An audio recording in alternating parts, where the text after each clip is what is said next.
오늘은 임계치를 극복하세요라는 제목으로 하나님의 말씀을 나누겠습니다. 여러분, 이 임계치라는 것은 물리적인 용어인데요. 그러니까 이 물을 예를 들어서 설명하면 쉬울 것 같습니다. 물이라고 하는 것은 이제 액체인데 이 물을 100도씨의 물로 끓이면은 그러면은 물이 팔팔 끓으면서 수증기가 되잖아요. 기체로 바뀌죠. 또 반대로 0도씨로 이게 얼리게 되면은 그 얼음이 됩니다. 고체가 되는 거죠. 그러니까 이 어떤 이 물질이 이 어떤 그 경계선에 이르러서 또 다른 상태의 모습으로 바뀌고 변하는 그런 그 기준점, 그 한계점, 그것을 이 임계치라고 말하죠. 그런데 이 임계치를 사람에게도 적용하기도 합니다. 예를 들어서 어떤 사람이 인내심의 한계치에 이르렀다라고 할 때 인내의 임계치에 도달했다. 뭐 이렇게 이야기하지 않습니까?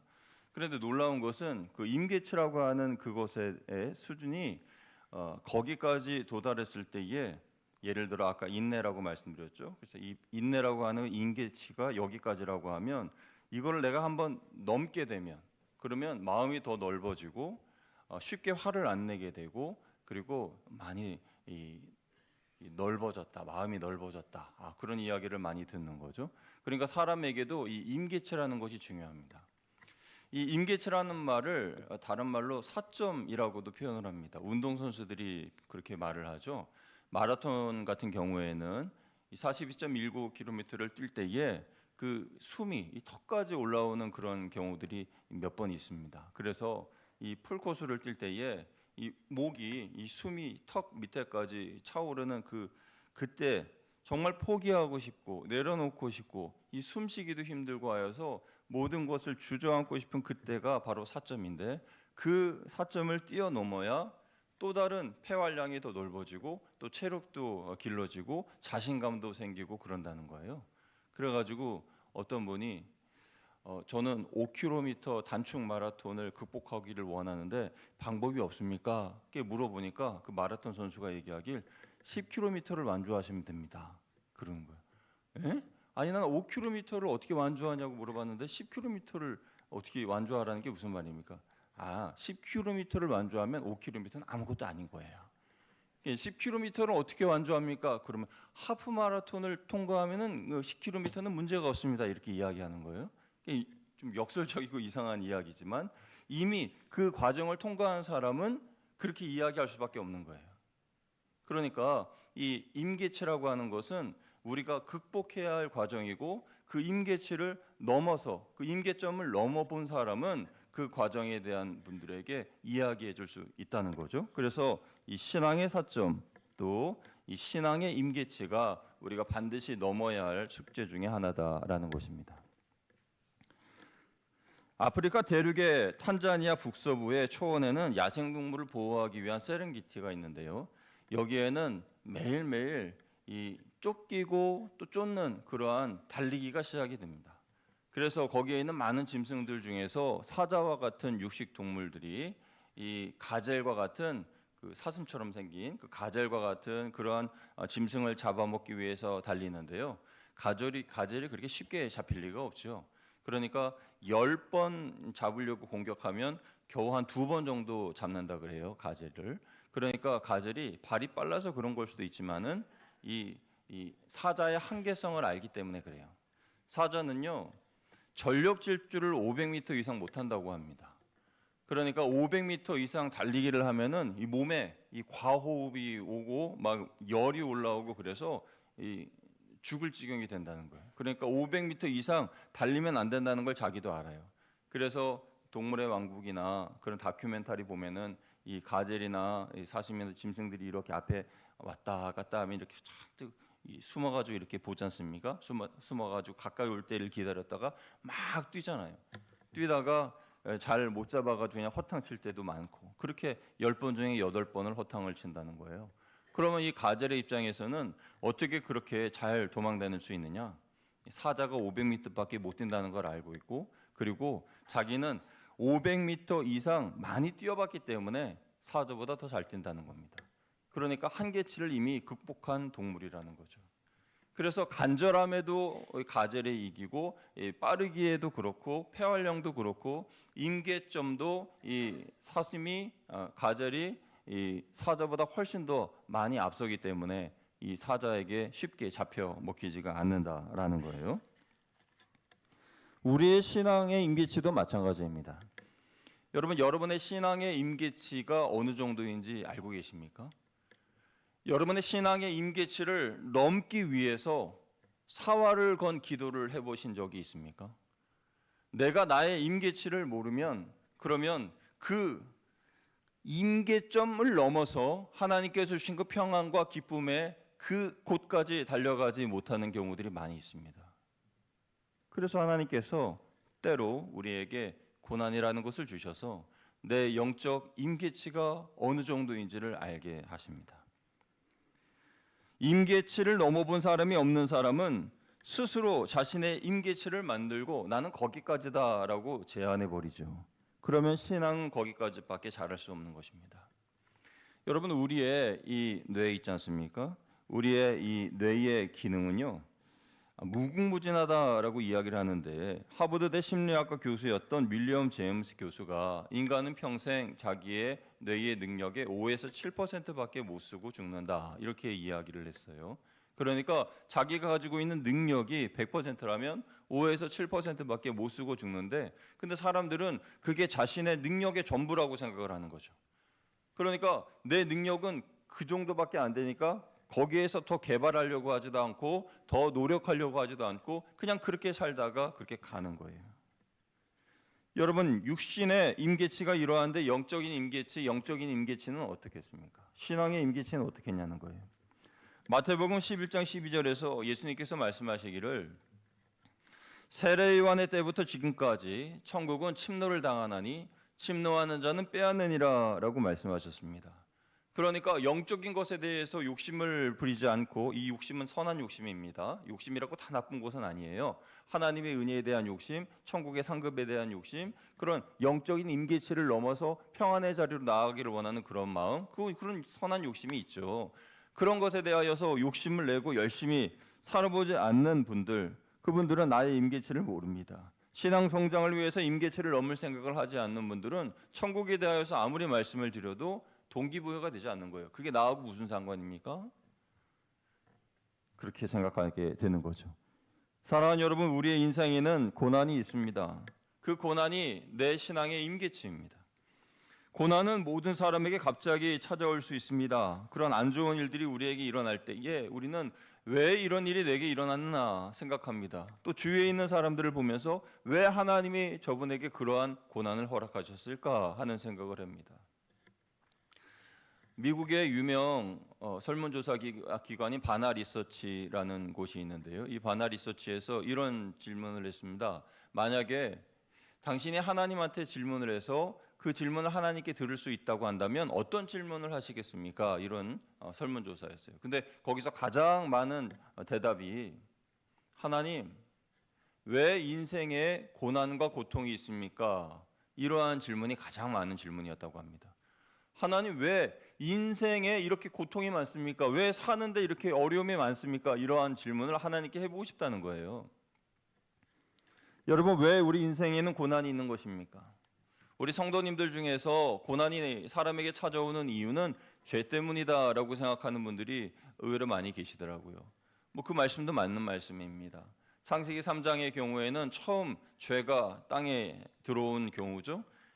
창세기 3장은 에덴 동산의 이야기지 않습니까? 아담과 하와의 이야기. 그런데 아담과 하와가 하나님이 먹지 말라고 한 나무의 실과를 먹은 불순종으로 인하여서 죄가 들어오고 그 죄로 인하여서 고난이 시작이 되죠. 그때부터 죽음이라는 것이 그들에게 임하게 되었습니다. 그 전에 아담과 하와에게는 죽음이라는 게 없었거든요. 그런데 그때부터, 죄가 들어온 때부터 고난과 죽음이 임하게 되었습니다. 그때로부터 지금까지 우리 모두가 다 죽음이라는 것을 피할 수가 없고 고난이라는 것을 받게 되는 것이죠. 그런데 죄가 아닌 그리스도인이 되어가는 과정의 이야기도 있습니다. 초대교회의 성도들의 이야기죠. 초대교회 성도들은 예수님을 믿는다는 이유로 출교를 당했습니다. 지난주에 말씀을 드렸죠. 출교라는 것은 사회적으로부터 왕따를 당하는 거예요. 집단 왕따를. 그래서 사고 싶은 것도 사지 못하고 물건도 팔지 못하고 그렇게 살아가는 것입니다. 그래서 초대교회 성도들에게 출교는 예수님을 믿는 과정이었습니다. 그들은 로마의 황제를 숭배하지 못했다고 해서 감옥에 갇히고 우상에게 절하지 않았다고 핍박을 받았고 이방 문화에 대하여서 배타적이었다고 핍박을 당하고 말도 안 되는 그런 이야기들 가지고 핍박을 당하는 그런 모습을 보게 됩니다. 그런데 사도 바울은 그 모습을 보면서 너희가 받는 고난으로 인하여 근심하지 말고 오히려 기뻐하라 라고 말씀을 하는 거죠. 오늘 우리가 읽은 본문 말씀 6절과 7절 말씀을 우리 같이 한번 읽어보겠습니다. 시작. 그러므로 너희가 이제 여러 가지 시험으로 말미암아 잠깐 근심하게 되지 않을 수 없으나 오히려 크게 기뻐하는도다. 너희 믿음의 확실함은 불로 연단하여도 없어질 금보다 더 귀하여 예수 그리스도께서 나타나실 때에 칭찬과 영광과 존귀를 얻게 할 것이니라. 아멘. 사도 베드로는 너희가 당하는 고난은 잠깐 있다가 없어질 고난이다라고 이야기했어요. 물론 고난 당하는 당사자는 그 고난의 기간이 너무 길게 느껴질 겁니다.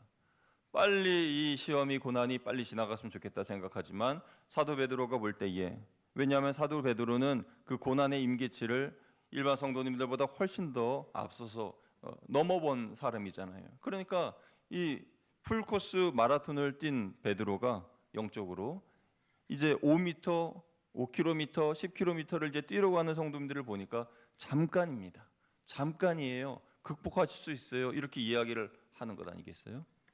그런데 그렇게 말하면서 우리가 하나님께 받을 상급, 하늘의 상, 그것은 영원한 것이고 그 칭찬과 영광과 존귀는 우리가 상상할 수 없는 크고 놀라운 것이다 라고 설명하면서 거기에 비하여 지금 우리가 당하는 고난은 잠깐이다, 순간이다, 이렇게 설명하고 있는 거예요.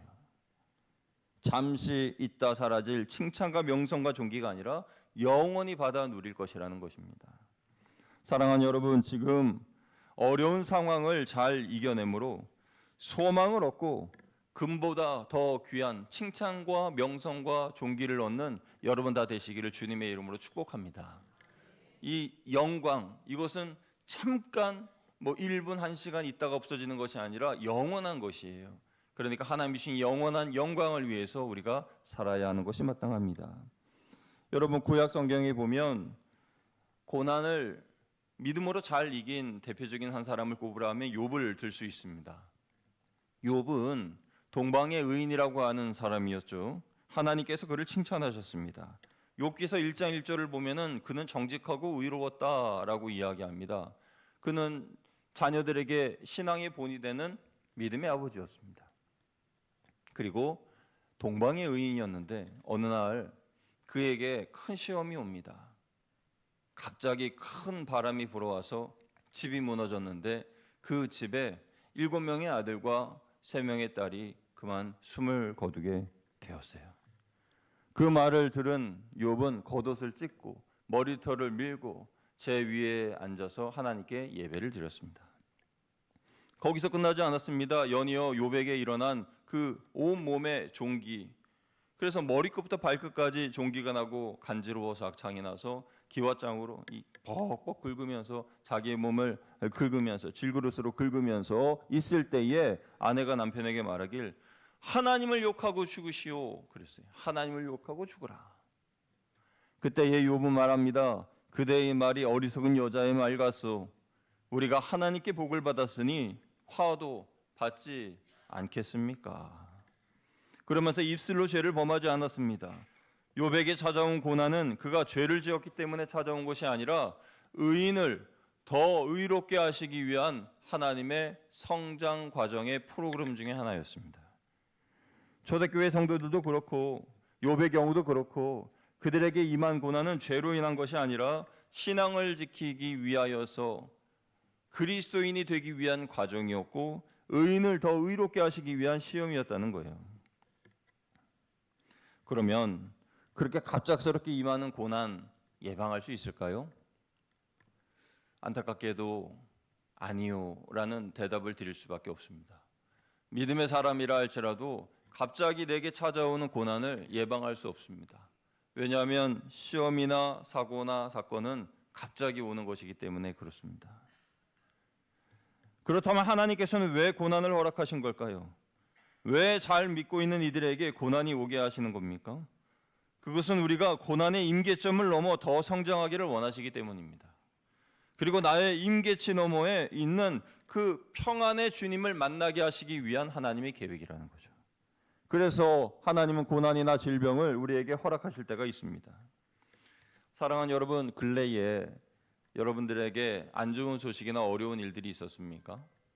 사랑하는 사람이 먼저 세상을 떠났다거나 병원에서 안 좋은 소식의 전화가 왔다든지 엇나가는 자녀의 모습을 보고만 있어야 했거나 갑작스러운 실직의 통보를 받았다거나 가장 친했던 사람에게 배신을 당한 일 등등 그런 일들이 있진 않았습니까?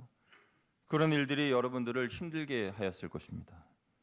그 모든 일들은 슬프고 감당하기 힘든 고난이지만 하나님이 어쩌면 여러분의 신앙의 성장을 위하여 준비하신 신앙의 임계점일 수 있습니다.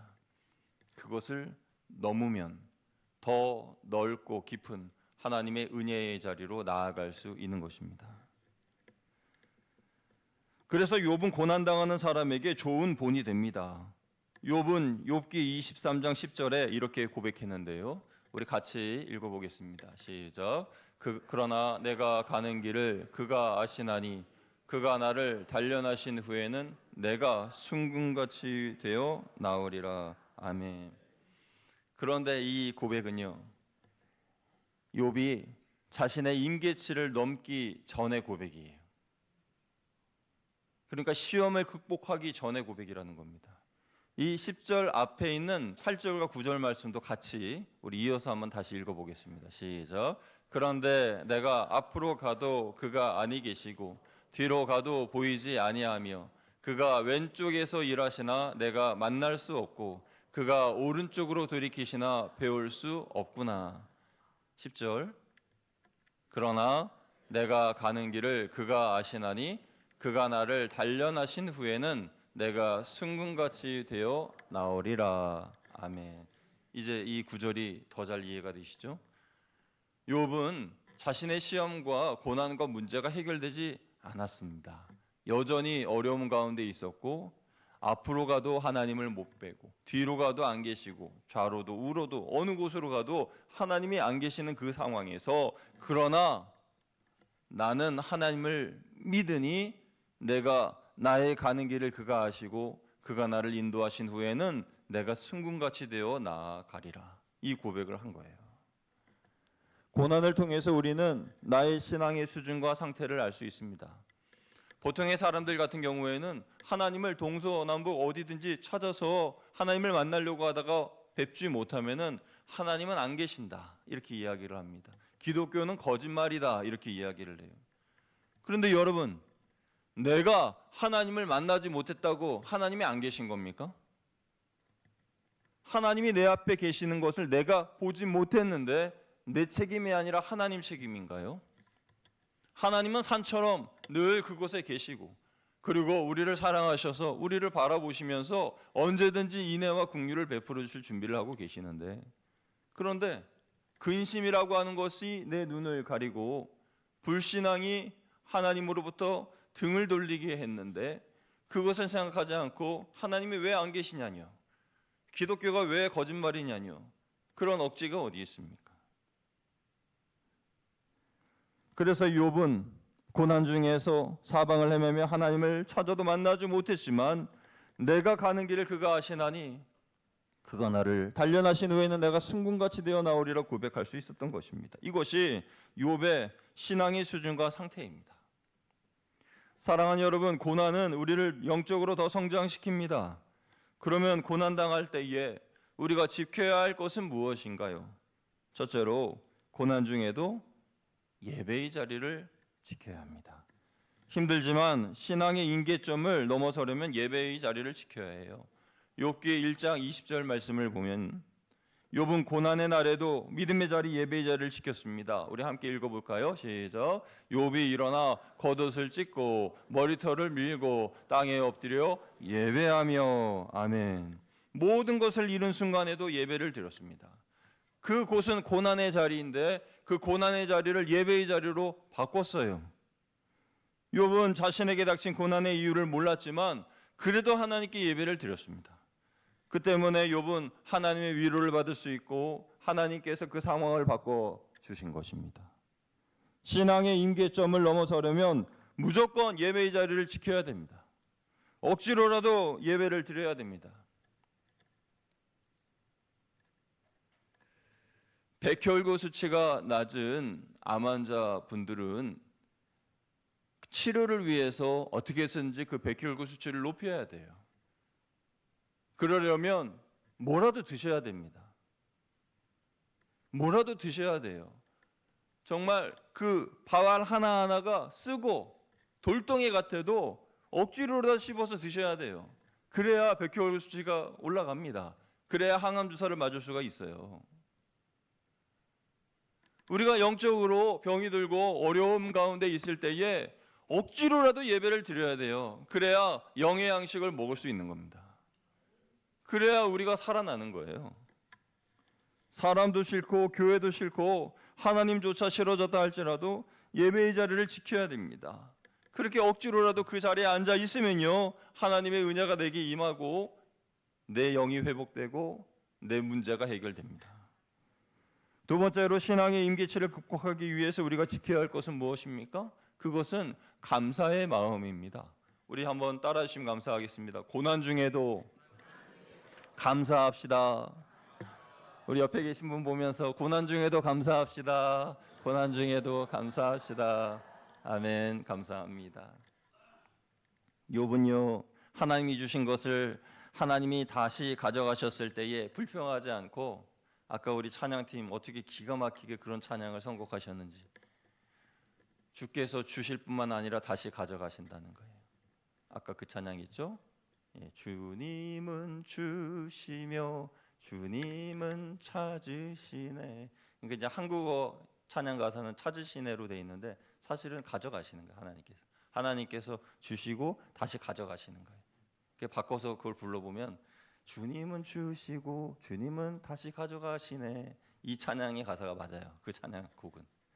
저는 그렇게 그 찬양 부를 때 그렇게 생각하면서 부르는데, 아무튼 하나님이 주시고 다시 가져가셨는데 욥은 하나님이 주셨으니, 하나님의 것을 하나님이 주셨으니 하나님께서 다시 가져가시는 것이 마땅하지 않느냐. 하나님 찬송을 받으실지어지, 하나님은 찬송을 받으십시오 하고 그렇게 고백을 했습니다. 여러분, 우리들은 하나님께 받은 것에 대해 감사하지 않고 살다가 하나님이 가져가시면 내 거 왜 가져가십니까? 하고 따집니다. 하나님이 주셨다가 하나님이 가져가신 것 무엇이 있을까요? 그 중에 하나는 은사입니다. 은사는 하나님이 내 개인을 위해서 주셨다기보다 교회 공동체를 위해서 주신 거예요. 그래서 교회 공동체가 바르게 또 건강하게 세워질 수 있도록 우리 각 성도님들에게 은사를 주시는데, 교회를 위해서 내가 받은 은사를 하나도 활용하지 않아요. 그럼 하나님께서 가져가십니다. 내가 너에게 주었는데 너가 그것을 하나도 활용하지 않는구나. 필요 없나 보다. 그래, 내가 다시 가져갈게. 그러면 그때 하나님 왜 저에게 주신 은사를 또 가져가십니까? 이렇게 따질 수 없어요. 하나님이 주신 것을 하나님이 가져가셨을 뿐입니다. 하나님이 주셨다가 가져가시는 것, 그것은 시간입니다. 시간은 공평하게 모든 사람에게 주셨지만 그 시간에 대해서, 그 현재라고 하는 그 시간에서 충실하게 살아간 사람은 1년 후의 모습이 다르고 10년 후의 모습이 다를 겁니다. 만약에 아무것도 하지 않고 그대로 시간만 보내는 사람에게 있어서 10년 후의 모습은 궁핍할 것입니다. 그것은 교회도 마찬가지입니다. 교회도 10년 후에 우리 교회의 모습을 바라보면서 지금 내가 해야 할 일이 무엇인가, 지금 내가 심어야 할 믿음은 무엇인가, 그것을 생각하면서 준비하는 교회와 그렇지 않은 교회와는 차이가 크다는 것이죠. 하나님이 주셨다가 가져가시는 것은 건강입니다. 영원히 건강한 사람은 아무도 없어요. 다 건강이 떠나가게 됩니다. 언젠가는. 그래서 건강은 언젠가 떠나갈 친구인데 함께 할 때에는 홀대하다가 정작 떠나간 그 친구인 건강을 다시 붙잡으려고 힘쓰는 모습이 우리들의 모습은 아닙니까? 우리에게 건강이라는 친구를 주셨을 때에 하나님께 감사해야 합니다.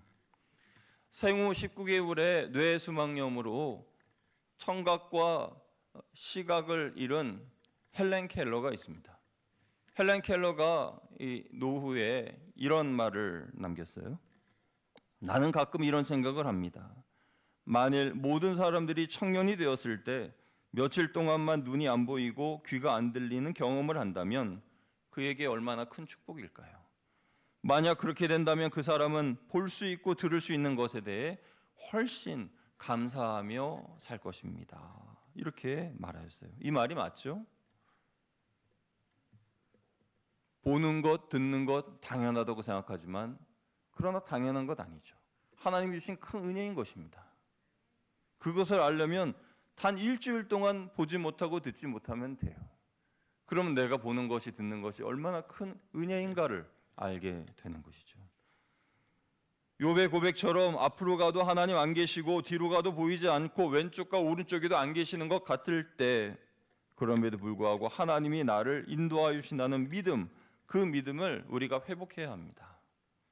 그러면 고난의 임계점을 넘어 기쁨과 평안을 주시는 주님을 만나게 될 것입니다. 원래 기독교는 기쁨이 넘치고 활력이 넘치고 즐거움이 넘치는 종교입니다. 하나님은 우리가 나의 신앙의 임계치를 넘어서 그러한 안식과 기쁨을 누리기를 원하세요. 그 임계치를 넘지 못하고 자꾸만 주저앉고 넘어지고 이것을 반복하다 보니까 재미가 없는 거예요. 이거를 넘어보면 그 이후에 있는 놀라운 하나님의 은혜를 경험하게 되니까 신앙생활이 너무 재미있는 거죠. 매일마다 사는 것이 힘들어서 극단적인 선택을 하는 분들이 계십니다. 그런데 여러분 생각하시기에 어느 계절에 그런 선택을 하는 분들이 많이 있을까요? 봄입니까? 여름입니까? 가을입니까? 겨울입니까? 어떻게 생각해 보면 가을인 것 같습니다. 왜냐하면 낙엽이 우수수 떨어지고 그 스산한 그런 가을, 고독하고 외로운 그런 가을에 사람들이 많이 극단적인 생각을 하지 않나 생각을 해보죠. 또는 이 겨울이 아닐까? 꽁꽁 얼어붙은 추운 그 겨울에 앙상한 나뭇가지가 추위에 떨고 있는 온 천지가 얼어붙은 음울한 겨울, 그때에 많은 사람들이 극단적인 선택을 하지 않을까 생각을 해보지만 보건복지부에서 발표한 자살 통계 연보에 따르면 가장 자살률이 높은 계절은 봄입니다. 2021년부터 3년간 월별 자살 사망자 수가 봄이 겨울보다 20%나 더 많은 것으로 나타났어요. 이것은 우리나라에만 나타나는 게 아니라 전 세계적인 현상인데, 그래서 이것을 그들은 스프링 피크라고 부릅니다. 봄철에 자살률이 높은 이유는 상대적인 박탈감 때문인 것으로 보입니다. 모든 것이 새롭게 시작하는 때, 새싹도 파릇파릇 나고 모두가 다 새롭게 시작하자라고 그렇게 꽃이 피고 또 봄 기운도 완연한 그때에 우울증으로 인하여 괴로워하는 사람들은 나만 도태된 것 같고, 모든 사람들은 다 기뻐하는데, 모든 사람들은 다 새로 시작하는데 나만 그 자리인 것 같으니까 살아서 뭐하나 이런 생각을 하게 되는 거죠. 그런데 영적인 이런 스프링 피크도 있다는 거예요.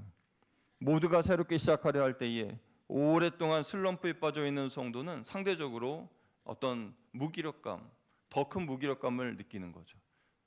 뭔가 교회에서 힘을 내서 해보려고 하고 나아가려고 하고 뭔가 변화되는 모습도 보이고 할 때에 나는 왜 이렇게 계속 이 자리에 머물러 있나? 그럴 때에 어떻게 해야 합니까? 그럴 때에 우리는 예수님의 사랑으로 우리의 마음을 회복해야 할 줄로 믿습니다. 예수님과의 사랑의 관계 회복이 좋은 찬송가 제가 추천해 드립니다. 찬송가 563장을 보면요, 1절 가사가 예수 사랑하심을 성경에서 배웠네, 우리들은 약하나 예수 권세 많도다. 우리 한번 노래 불러볼까요? 예수 사랑하심을 성경에서 배웠네, 우리들은 약하나 예수 권세 많도다. 날 사랑하심 날 사랑하심 날 사랑하심 성경에 쓰였네. 아멘. 이 찬양 가사 얼마나 좋습니까? 이 찬양을 계속 반복해서 여러분 불러보시기 바랍니다. 예수님이 여러분 사랑하시고 날 위해 죽으시고 우리들은 약하나 예수 권세 많도다. 그래서 초대교회의 성도들은 그렇게 잦은 핍박과 죽음의 위협 가운데에서도 주님과 늘 동행하고 예수 사랑, 예수님과의 사랑의 관계에 그런 회복을 통해서 그 어려움을 이겨낼 수가 있었어요. 여러분 힘드실수록 나를 위해 십자가에 못 박히신 예수 그리스도를 바라보시기 바랍니다. 그리고 예수님과의 사랑의 교제를 놓치지 마십시오. 욥이 어떤 고난의 상황에서도 예배의 자리를 놓치지 않았던 것처럼 두 가지, 감사와 예배, 그것만큼은 내가 어떠한 고난 가운데 있을지라도 놓치지 마시기를 주님의 이름으로 간절히 부탁을 드립니다. 그러면 내 신앙의 임계점, 그것을 넘어서 하나님께서 주시는 놀라운 은혜 가운데에 달려갈 수 있을 줄로 믿습니다. 하나님의 이러한 놀라운 축복과 은혜가 저와 여러분과 함께 하시기를 주님의 이름으로 축복합니다. 함께 기도하겠습니다. 사랑의 하나님, 우리들은 약하나 예수님 권세는 크고 많습니다. 우리가 우리의 힘으로 지금의 어려움과 시험을 이겨내는 것이 아니라 예수님께서 주신 힘과 능력과 권세로 이겨내길 소망합니다. 예수님의 사랑, 그 사랑이 내 마음에 충만하게 하시고 주님과 동행하는 복된 하루하루의 삶을 통해서 하나님이 주시는 칭찬과 영광과 명성과 존귀함이 회복되게 하여 주옵소서. 우리 주 예수 그리스도의 이름으로 감사하며 기도드리옵나이다. 아멘.